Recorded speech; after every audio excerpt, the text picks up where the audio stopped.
And we are back with the fourth segment of the GSMC Basketball Podcast, presented by the GSMC Sports Network. And in this fourth segment, I'm just going to talk about some of the basketball news that's been going on around the league, the big buzz, things like that. And I'm going to open this up with Guerschon Yabusele. You guys remember him from the Olympics. He played for the French national team.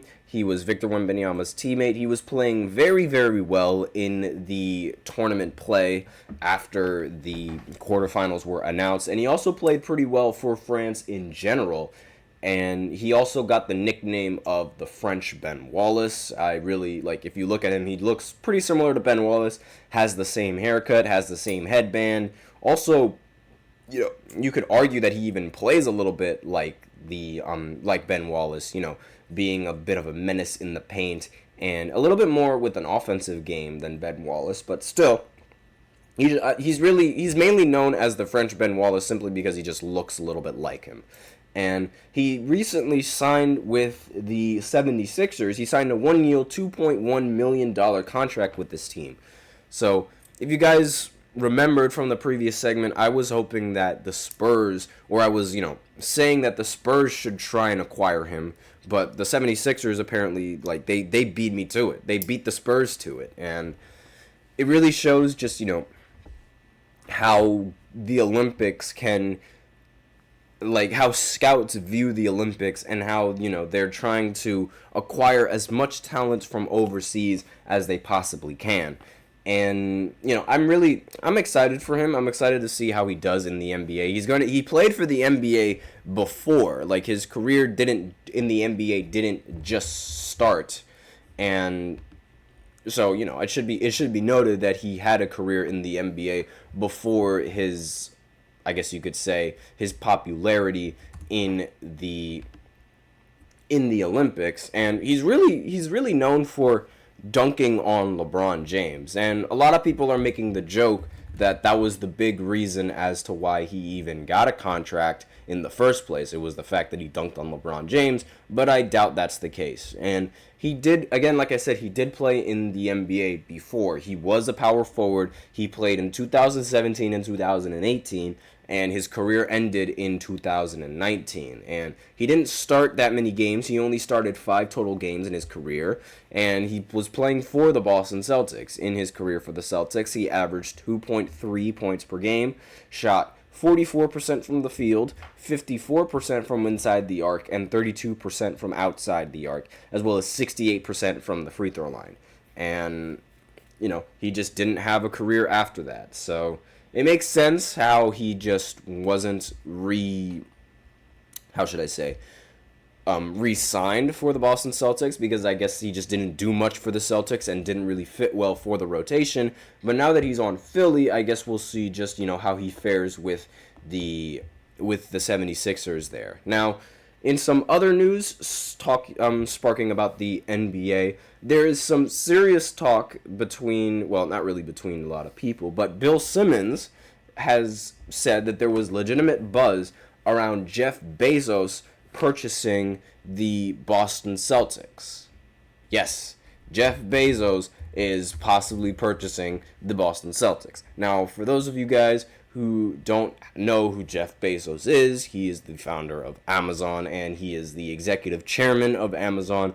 And him being involved in basketball, it's pretty interesting. And the Celtics are being sold for $6 billion. That's roughly around where they're worth. And so if there was anybody that would buy the Boston Celtics, it would probably be someone like Jeff Bezos, or somebody that's also ridiculously rich. I have no idea who else would even be in the, maybe Elon Musk. He would be another person that I'd see possibly buy the Boston Celtics from their organization. And the biggest reason why the Celtics are being sold, again, is because they want to avoid paying that luxury tax. And really, the luxury tax for Jeff Bezos would be pocket change for him. And he'd be the owner of a winning NBA franchise. So, again, they're just talks. This is just, a possibility that could happen. And, again, do I think that would happen? Not entirely sure. But, this is just, it's just out there, and that's just a topic on the NBA that I do feel like talking about. And in some more news, this isn't really news, but I'm just going to go ahead and talk about, how I'd feel about these NBA teams in the Pacific Division and where they stand, because I just feel like talking about those kinds of things. And I originally wanted to make this segment solely on how I'd feel as a fan, like I did before in the fourth segment, but I feared that I wouldn't have enough to really talk about. So I just wanted to make this segment about basketball news and about the things that are going on in the NBA, as well as, the things that are going on with these Pacific teams. So if I was a Clippers fan, they were the 4th seed last year, and they got bounced out of the first round. They were expected to be favorites. If I was a Clippers fan, I'd have no hope. Every year, they're a contender on paper, and now the Clippers are relying on Kawhi's health and a Harden bounce-back year to even have a chance in the title window, and it looks like it's close. Next team on this list is the Phoenix Suns. And really, like, the biggest, if I was a fan of the Phoenix Suns, they're the 6th seed. They exited in the first round. They got swept in the first round. Why did we get Beal? Why did the Suns get Bradley Beal? Now, are they just, like, lacking in scoring? I don't think so. Like, really, I don't understand why the Phoenix Suns would even bother trying to have Beal. And now they're basically forced to run it back, and until KD asks for a trade or decides to go to Minnesota. Like, that's really what's going on with the Phoenix Suns right now. They're forced to run it back even though they really don't want to. Now, for the Lakers, again, they were the 7th seed. They lost in a first-round exit. So they still got LeBron. They still got AD. That's enough to give the fans hope. And that's enough to, like, really the biggest problem with the Lakers is matching up against Denver. So they just got to pray that Denver loses before they play against them.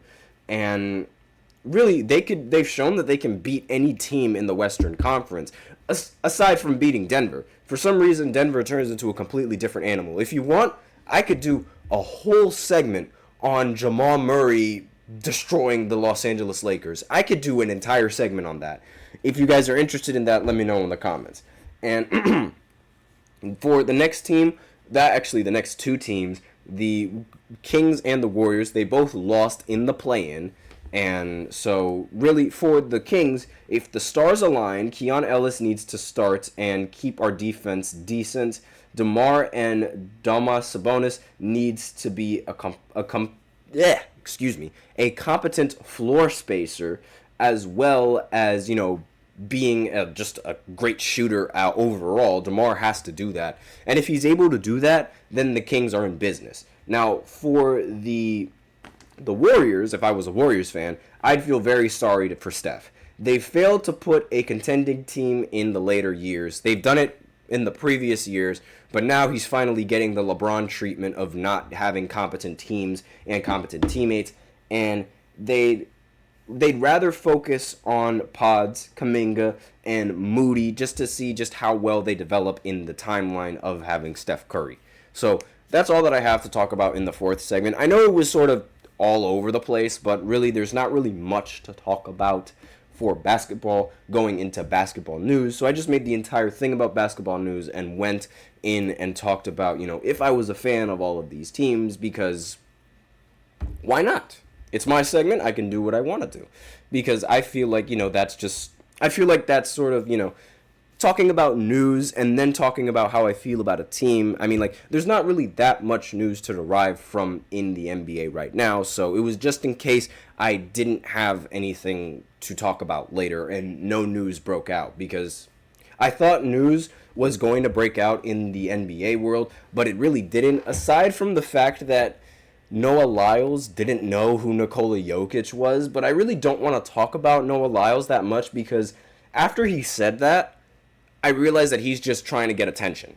So I understand that this is all over the place, but I really don't want to talk about Noah Lyles not knowing who Nikola Jokic is, because I don't want to give him that much more attention. That's going to be the last time I talk about Noah. So that's really all that I wanted to talk about in this fourth segment. Just a lot of basketball topics that have been going on, as well as, how I would feel if I was a fan of this NBA team or that NBA team. So, finally, we're going to reveal the fifth segment, which is going to be players that I think do not deserve the MVP. I'm going to do this every single fifth segment for the future. Well, not really the future, but for this week, because I can legitimately make a case for every single player that I have on this list. And so, I figured this would be something that would be pretty interesting. So it's like, every single day you guys would be able to tune in and say, who is the player that he thinks doesn't deserve the MVP? So I'm going to talk about that in the fifth segment, and I'll go ahead and explain that again in the fifth segment right after this short break. So be sure to stay tuned for that, and I'll be right back with you guys.